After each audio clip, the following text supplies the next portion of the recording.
Hi crafters and welcome. So yes, this is my third video of the day, I think it is. Not really sure. Anyway, I realized when I rewatched my rainbow stamping, my technique of the week video, that I used the Stamparatus and I really didn't explain a lot about it. I did, but I didn't. So I want to show you on that last card I did. I talked about how you could kind of do free range stamping, I guess you would call it, where you could stamp something and then use this to stamp right up to your greeting. Now in the past we would have to cut out a Post-it note or something, or put put like temporary adhesive on the back of this if we wanted it to be really close to the words. I'm going to show you how our new Stampin Positioner alleviates that, and I will do it a little bit better than I did in this morning's video in my technique one. I'm going to turn this over so we have a clean piece of paper, or clean look. Now these pads of paper do come in two-sided with both your imperial and your metric. All right, so let's go ahead and get this out here. I'm going to use this very intricate phrase here, this thinking of you, and you see how that would be kind of, I mean, you could get your Post-it note on there, but only since it's such a different the height of it, it's not like a typewriter font. So your sticky part of your Post-it note may only cover a little bit of that and would be hard to keep it at the mask. So I'm going to show you what I'm going to do is I'm going to take this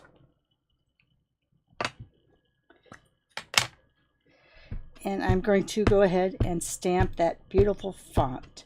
Now I'm risking it.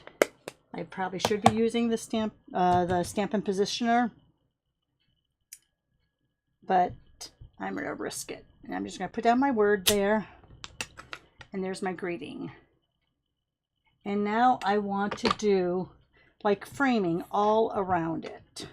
So I'm going to put this down here, and I'm going to put the two magnets kind of over. Oops. Good part about having those is that it'll be like this. I'm going to cover up that. Now if I'm worried about, I do have a bunch of little magnets that can help. Now see, I went straight to that magnet, but it could help hold it in other parts when I'm stamping around. As soon as we can order more of these magnets, if we're able to, you know I'm going to be getting some. But for now, I'm just going to deal with using this and what I have on hand. All right, let's get out some green colors. So I'm getting out garden green. I'm getting out mossy meadow. What else do I have under here for green? Let me see. Shaded spruce. There we go.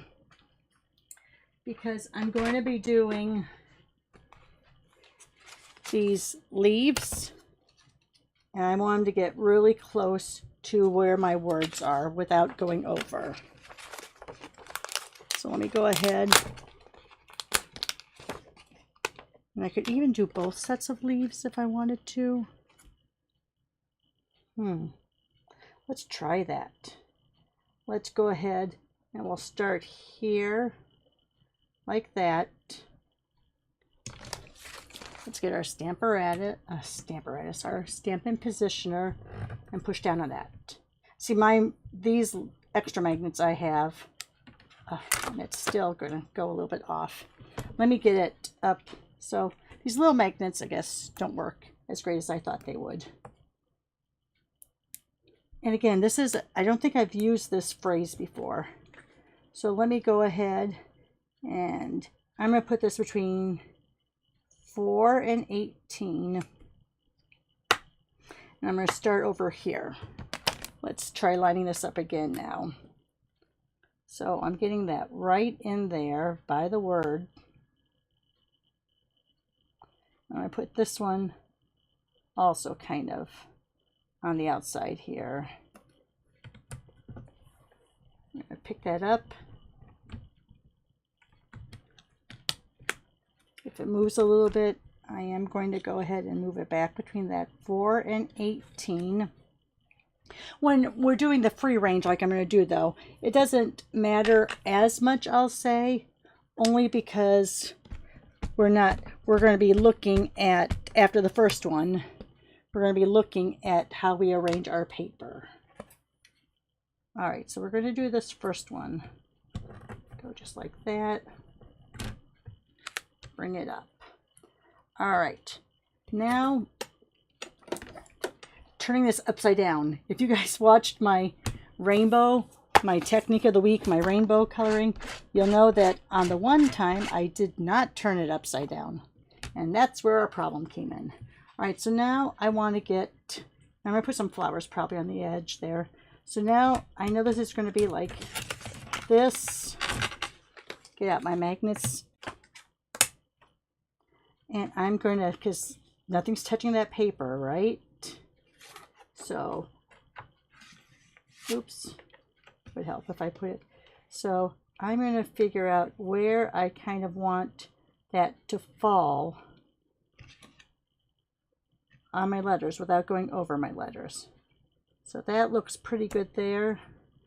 I'm going to lift this up because nothing's touching. There's a little bit of static in here, so let me put it down, make sure it still looks good. Nothing's going over my letters. Oh, I hope I didn't get my head in. Did I get my head in the shot? Turning this upside down, that's the big thing there. Turn it upside down and do not lay it on your cardstock. Because if you go like this, it's going to make a mark. All right, so let's go down here using 2 fingers on both sides. And there we have that. Oh, I did get a little bit of, I'll have to look. All right, so anyway, wipe it off. It's upside down. It's not over my cardstock. And now let's figure out where I want this next one to go. Again, we have it here. I want to get more over this way.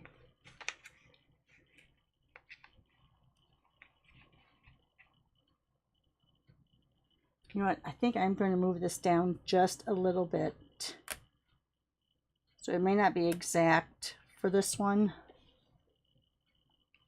Let's line this up here. I usually will do things near the center because then I have more control over how I can make my paper. All right, so that looks good there. Pick it up. All right, so let's go again. Let's go like this. Put it here.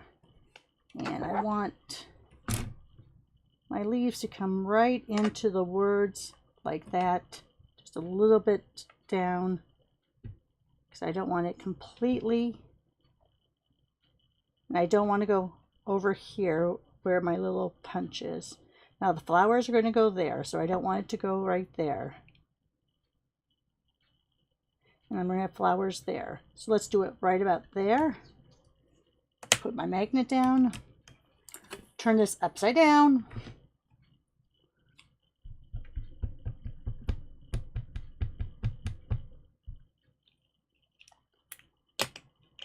oops.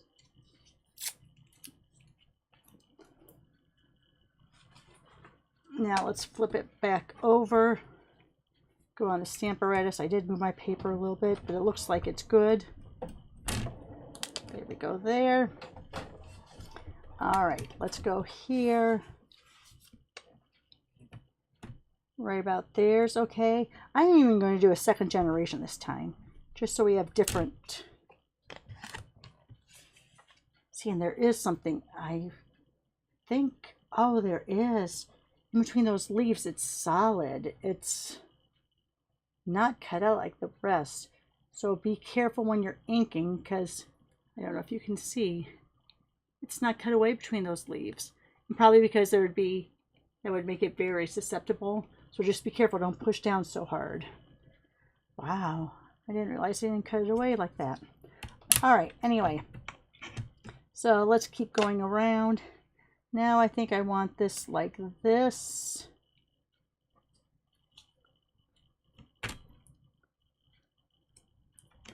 Let's go back to the first color, upside down. So my stamp's here to ink. Go back to the first color.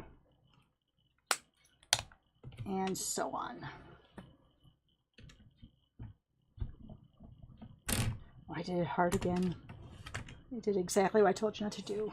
All right, so as you can see, you could fill all of this around.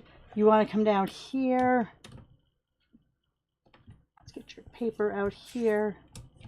We have it hooked in there. It's not going to touch. Let's go down right here with that second generation. So you have that.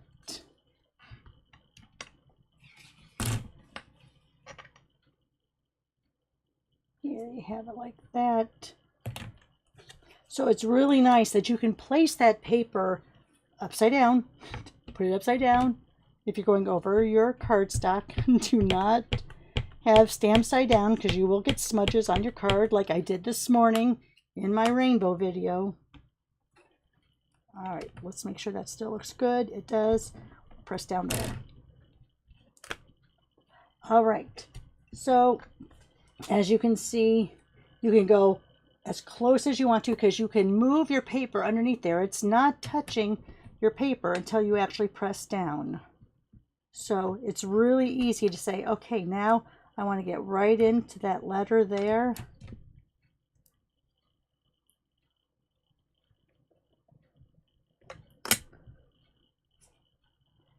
All right, so we're right at that letter. See how it's so close to the type? Lift it up, magnet down. So I moved it a little bit when I put the magnet on. All right, still nothing is going over the letters. Upside down so you can ink it.